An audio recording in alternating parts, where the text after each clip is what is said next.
My name is Ana Baotić. I'm from Croatia, and I will be talking to you about how you can break your apps and why you should do it while you don't push them out for other users to do the same. So just to give you a brief overview what we will be covering today, we will talk about app coverage, things you already do, most of you do, most developers tend to do. We will discuss what we can see in the APK and how to see it. We will also overview some of the tools that you can use without any prior knowledge or effort to inspect your applications, maybe change them a little. And we will have a conclusion on why this is something every developer should be doing while they're creating applications. So the first thing that we all start with when we create a new project is probably static analysis, because that's the proper time to set it up. You want your code to be stable, you want your code to be good and maintained, and you want your colleagues and your future self to have a product that they can be proud of.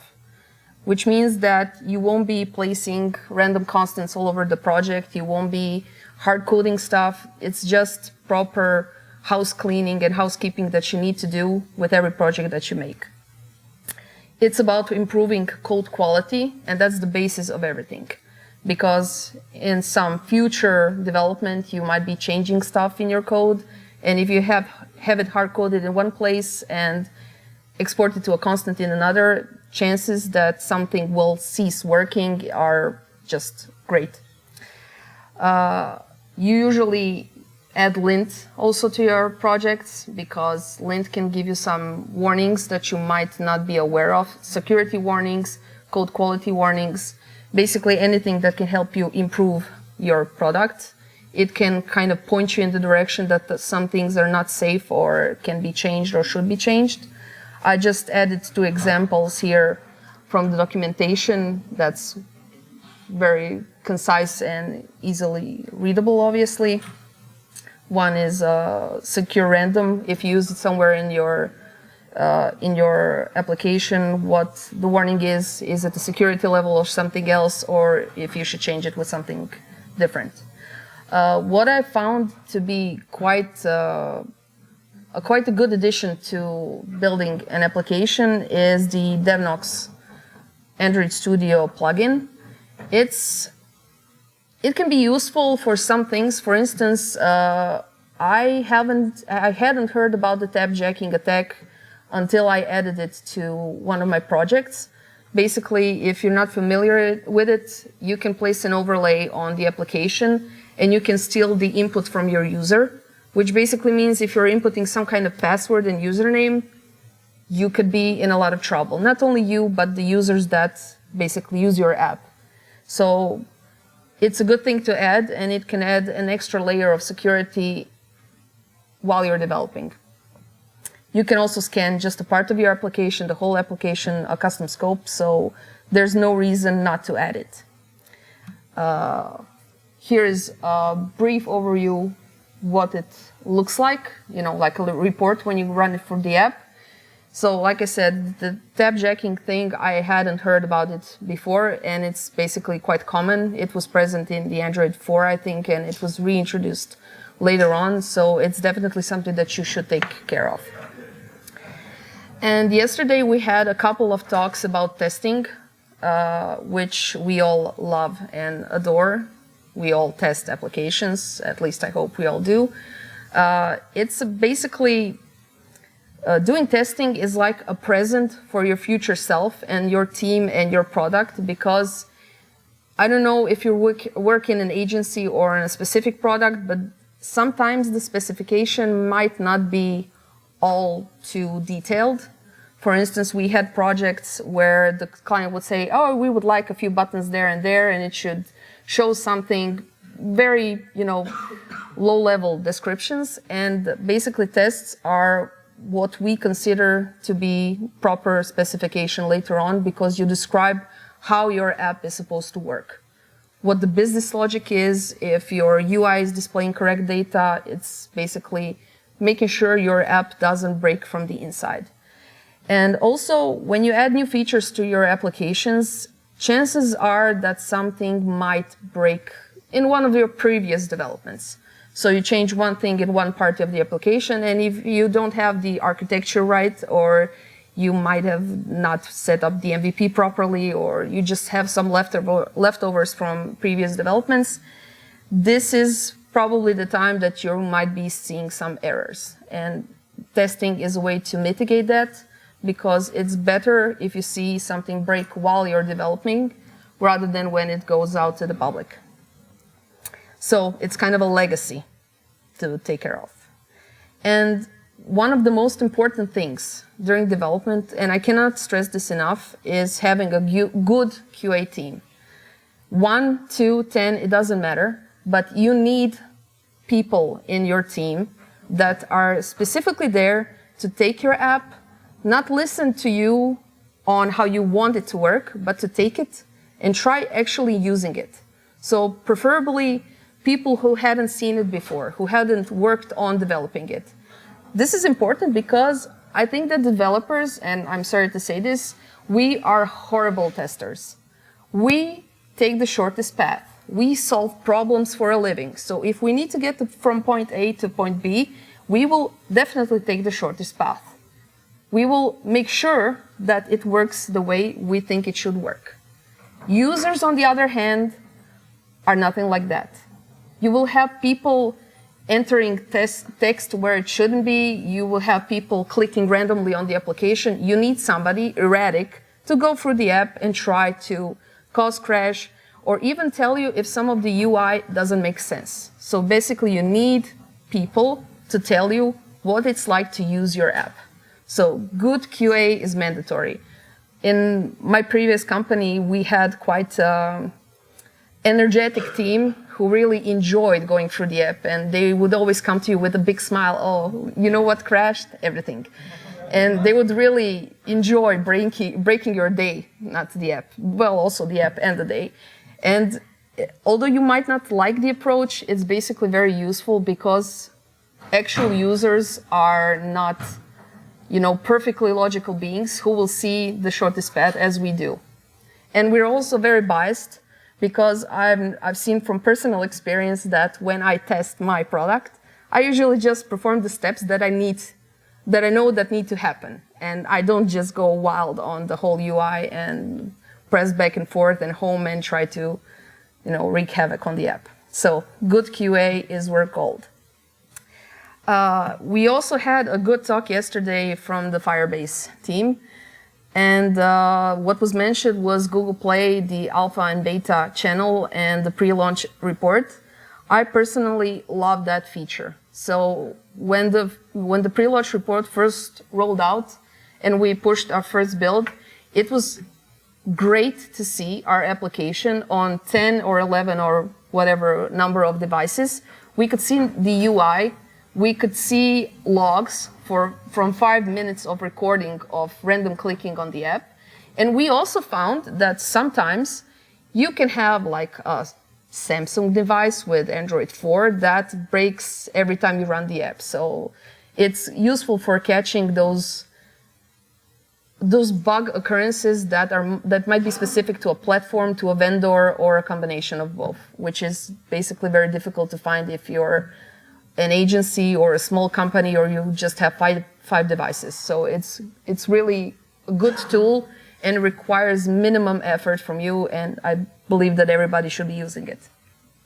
So another thing that's very useful with this, like I said, you get 5 minutes of testing and you get a recording and images and screenshots, but you also get the log output, and you can see if you possibly left something in those logs that shouldn't be there, which happens. I'm going to raise the hand and say that I've left outputs that should not be there on numerous occasions in my 6 years of development. So, confession time. So, it also provides you with a security review. If some common issues have been raised, for instance, something with the web view, which is basically an issue in itself.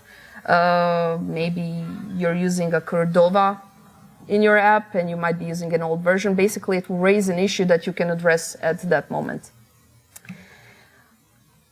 It looks pretty. Well, the green part for the most looks pretty. And like I said, it's a useful tool which allows you to get an unbiased report for several devices. And this is a good way to test your app before you go live. Because once you go live, you can get one of these. So if you're using Fabric, I don't know, has anybody gotten a velocity report in their apps? Don't be shy. Here I go. Okay, so it happens. It might not be the best indicator that there's a huge issue in the app, because sometimes you have one user that will attempt to do something for 219 times. So this is persistence. I applaud this person. Maybe he just liked wasting 10 or 15 minutes just pushing one button, but it's okay. So crash reporting has a purpose. This might not be it, but there are situations where your Fabric or Crashlytics reports will do you a service and you'll be able to fix things quite easily.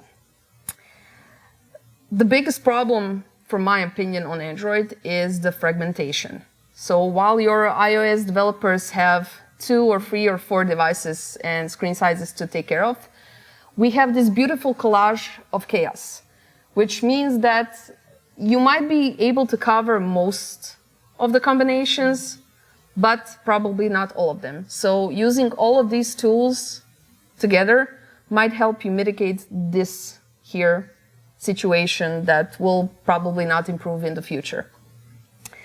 So all of these things, the static analysis, the testing, the beta program, the Crashlytics and the rest, we kind of make sure that our app doesn't break with our users. We make sure the business logic works, we make sure the UI looks good, we make sure that the application performs as it is supposed to.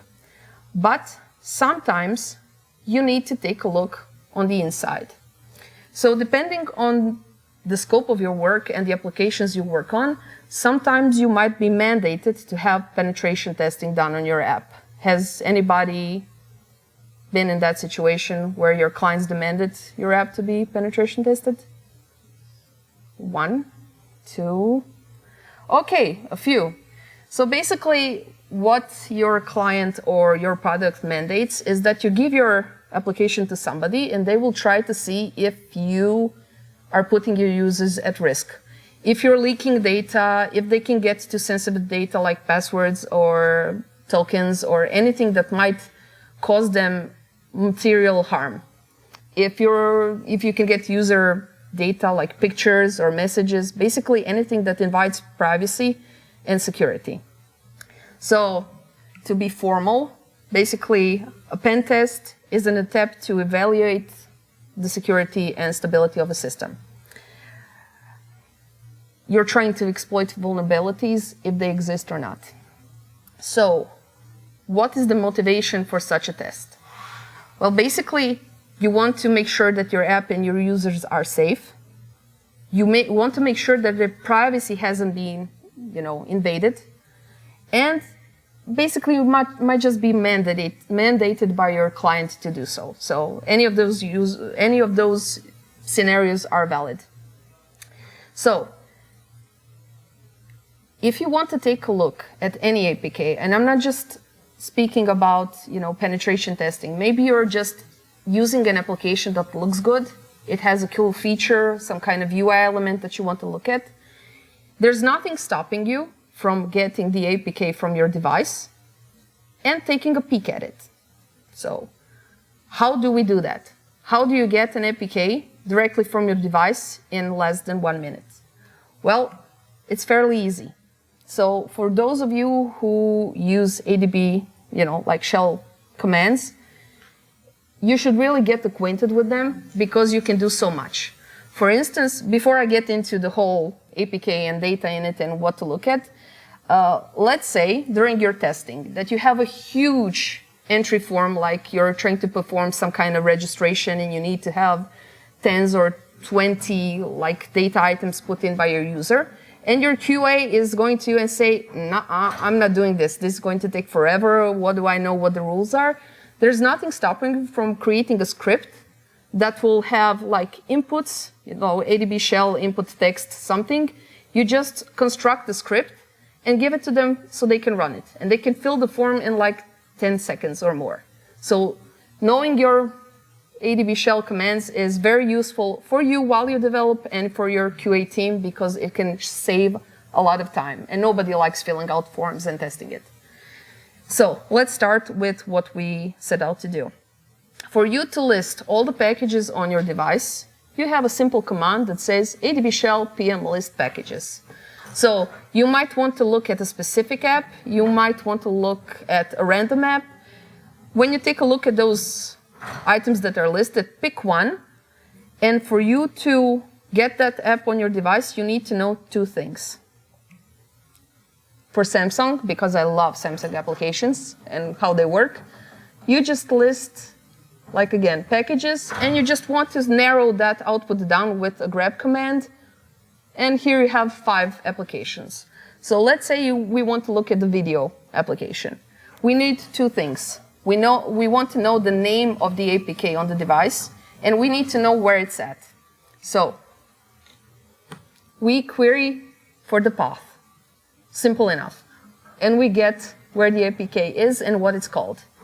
And at this moment, we have everything we need to pull that APK to our Mac or other device. So again, ADB pull, you give it the APK, and that is for current directory or whichever directory you want on your device. Now you have the APK to look at. And I won't get into the details of an APK. As you know, it's nothing but a glorified package. But this is its content, and we will try to look at some of the stuff here. At this moment, I'm going to, spill the beans. We can't do much with this. So we cannot read it, we cannot interpret it. We can look at the assets, we can try to look at the resources. Android manifest is not really interpretable, so it's not in humanly readable form. How do we get something that we can actually look at? Here is a list of tools in general that you might want to use when you're trying to look at your application. And when I say look at your application, I mean it loosely because you can always look at your code. But sometimes if you want to look at some other application that you find interesting or you want to explore it a bit, or let's call it code review, if you want to know the internals of that application, nothing malicious, of course, then these are the tools that you might want to start with.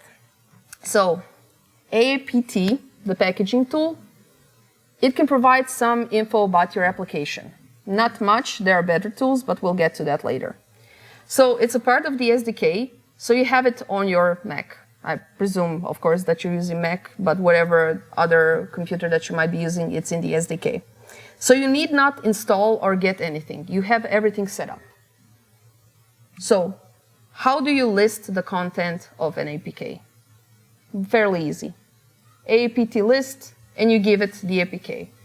And you can see here what the contents are. So if you want to look at the strings that are contained in the APK for whatever reason, you can do that too.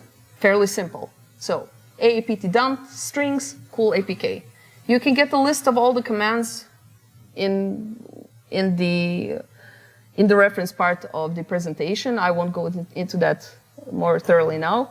But basically, you get a full list right now without doing much work.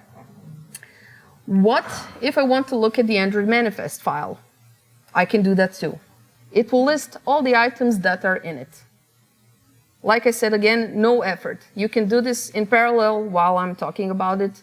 You won't waste any time. So, what if you're a bit cautious and you want to install an APK, but you want to take a look at it before it gets to your device? For instance, you have a cool, let's say, video app, and you want to look at the permissions that are in that application. And you can do that without putting it on your device and waiting for the pop-up to raise, or if it's like an older app, you will get the list immediately. So, apt dump permissions in the APK, and you will get all of them. And this is a good way, I mean, if you're squirmish and you are cautious, you might want to have a red flag raised if you see that your video app is requesting SMS permissions or things that might cost you money and have nothing to do with the functionality of the application. So if you want to check it in advance, this is a good way to do it. If you're testing your own APK, there's obviously no reason to go through all that hassle because you can just drop it in your Android Studio and use the Apk Analyzer. So you get all of it in your random debug build and it will be listed in a readable manner. But let's go back to the console and see what we can actually do with the APK once we have it. I would like to add a random TXT file in the assets. So I'm not changing anything. I just want to see if I can add something to the APK. Turns out it's, again, scarily easy. apt add, let's call it The Last Jedi TXT, and I want it in the assets folder. This command will put it there. When I list the contents of the APK, I can see that it has been added to the assets. So basically no effort for you to insert something in the APK. We're not doing anything yet with it, but we can add stuff in it without any problems. So if we can add something, we can obviously remove something. Like we see here, if we call the remove command, we can see that it's no longer here in the assets. This is the part where things can get a bit destructive. So if your application is using some kind of HTML, like an info page in it that you display in a web view, and it has some kind of link to a page where you want the user to insert your username and password or something else, you can easily remove the existing HTML from the assets, and you can input your own with a different link, which would basically mean that the APK, if signed and installed on the device, would look normal to the user if they install it, and they would lead to the site that that's not valid anymore, that's not secure, that could steal their data. Okay, so once we've exchanged something here, we might want to check whether or not we can install it on our device. It turns out we can, because it needs to be re-signed. So each time you produce an APK, whether or not it's debug or production or whatever flavor you need, you sign it with a key store. And we need to sign this APK because its signature has been changed with the modification of data. And what you can do is use the YAR signer and just place any kind of key store. So if it's your application, you can obviously use the one you already had, and it will work. You'll be able to update the app from your device.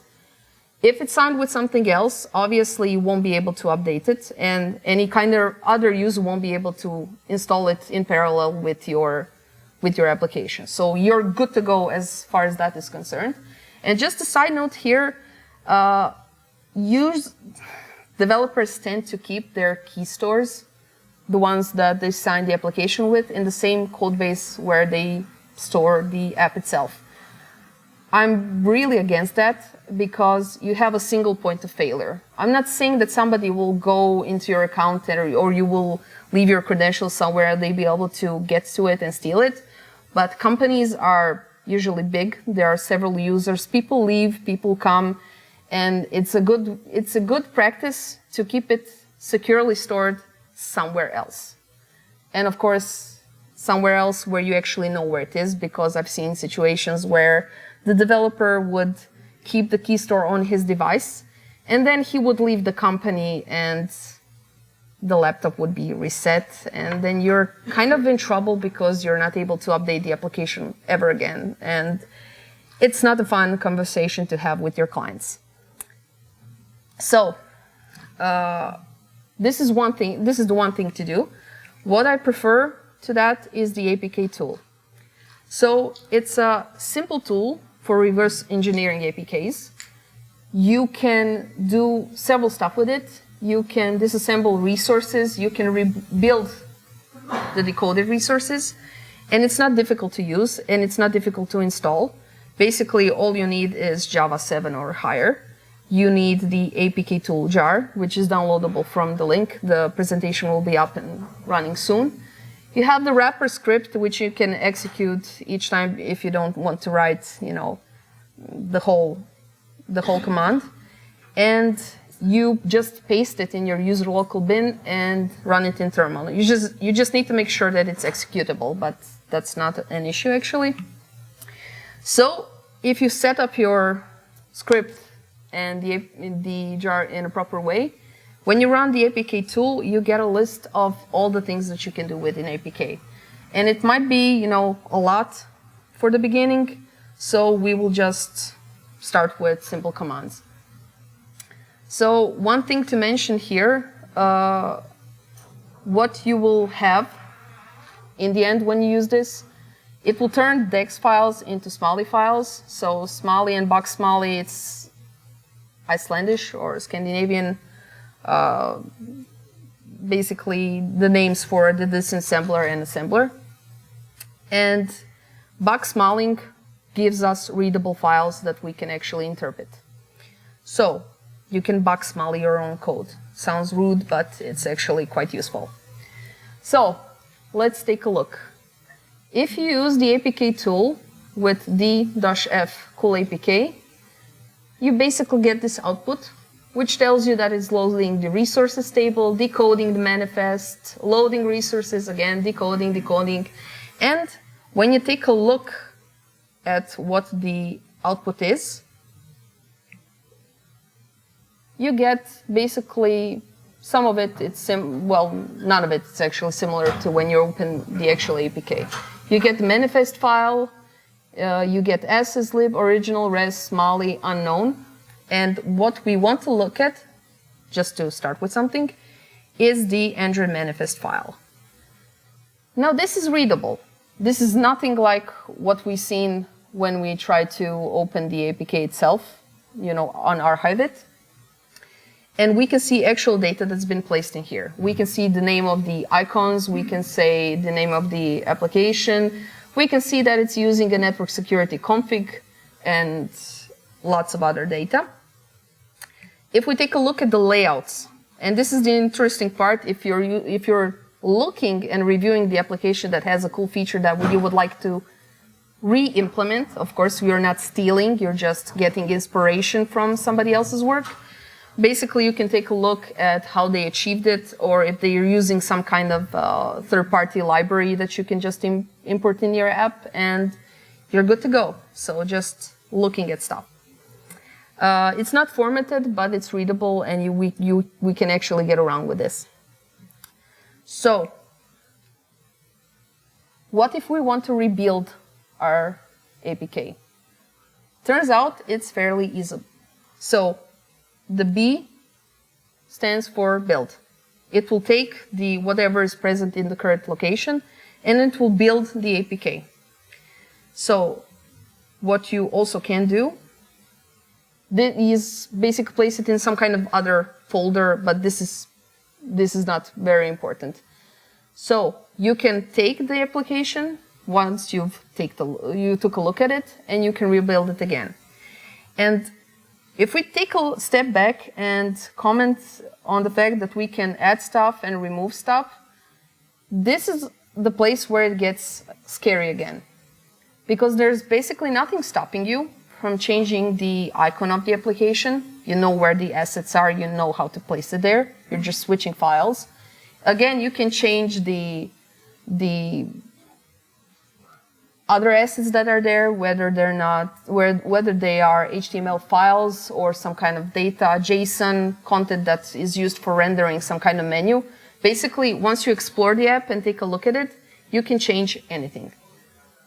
So again, I would like to try and install this application on my device. And again, we still have to sign it because it had been changed. So if you use the YAR signer again, and try installing the APK, we get success. So again, like I said, you're not in any peril if the user that's attempting this on your application doesn't have your key store and doesn't have your Google Play credentials, and that's okay. But there's also nothing stopping that person from creating a website, placing resources there that might mimic your application, place their APK on that site. And although they might not get users to update the APK because it's physically impossible with a different signature, there's nothing stopping them from getting users who don't have your application yet to install it. And that's a problem, because those users are at risk. They see the look and feel of the application. It can have the same package name because it's not on Google Play. Doesn't have to be unique. And if they are first-time users, they are at risk because they can download it and they can input their data and they might lose their data, their money. It's a huge issue, and it should be really, if you can in any way mitigate it, it's a good thing to do. So one thing that you can do is add some kind of tampering detection in your application. So if somebody does take the APK and changes stuff in there, you can possibly check whether or not the APK had been installed from Google Play. So you can check the origin, which means if it had been installed from some other site, there's a way to check whether that origin is the same or not. And you can warn your user, like with a dialogue, and tell them, hey, you've installed this from an unfamiliar, unsecure site. Please delete the app.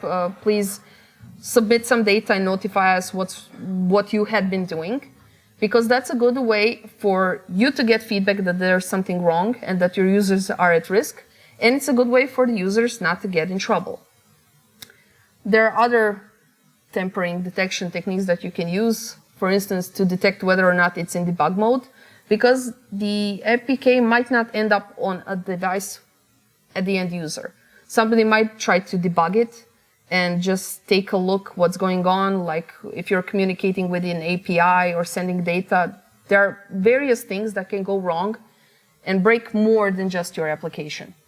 So tampering detection is a good thing.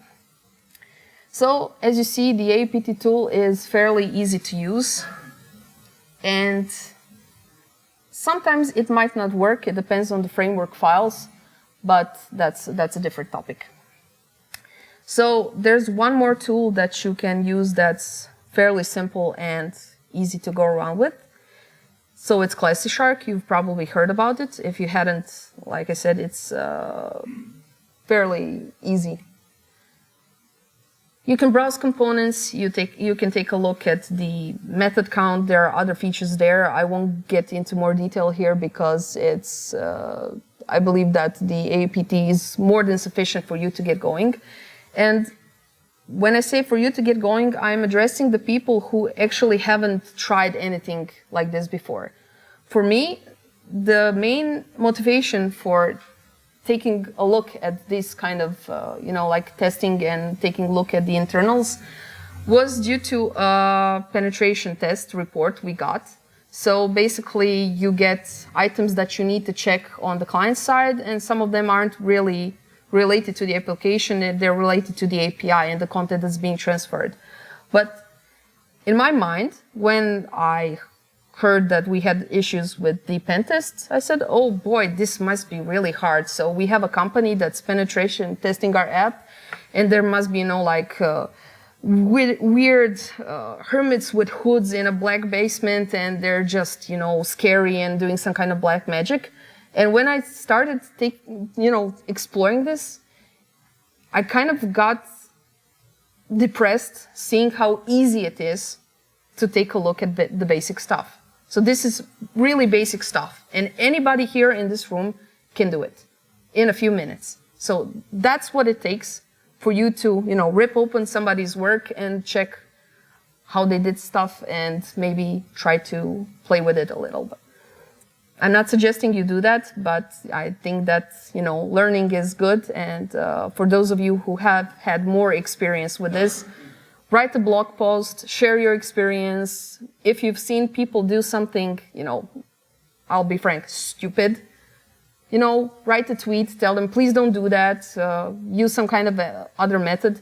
The security aspect and this whole thing, in my opinion, is not represented enough. So you have a gazillion posts about Kotlin, and you have even more about automated testing and design. And I kind of feel that the security aspect has been, mystified and pushed back, and you only have basically posts and links to companies that perform work for you.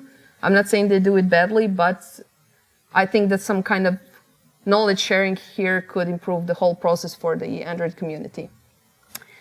So let's stop with the rant. Another tool that you can use is the AndroGuard. It's written in Python. Basically, it has several options, a bit more advanced.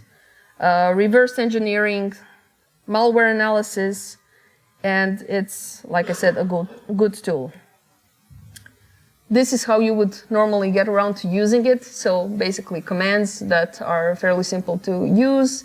There are methods that you can call per your APK, like get permissions, services, receivers. So again, you can use systematic overview of your APK or somebody else's APK and take a look at it.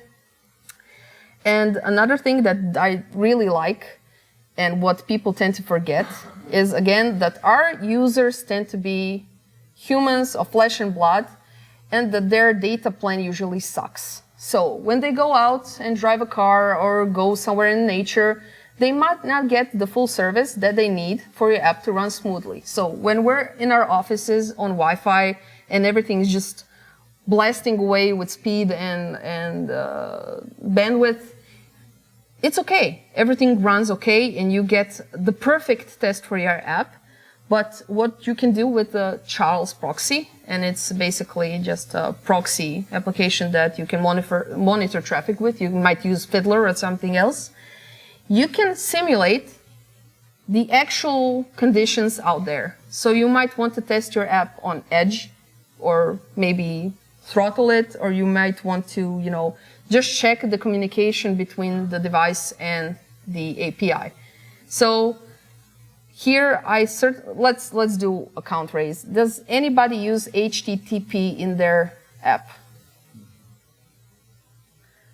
Okay, I won't look at the crowd. Actually, for those of you who use it, you might be, using cryptography to encrypt your data and everything, but use HTTPS if you can. It's just like the basics. It's mandatory, in my opinion. It's the least you can do.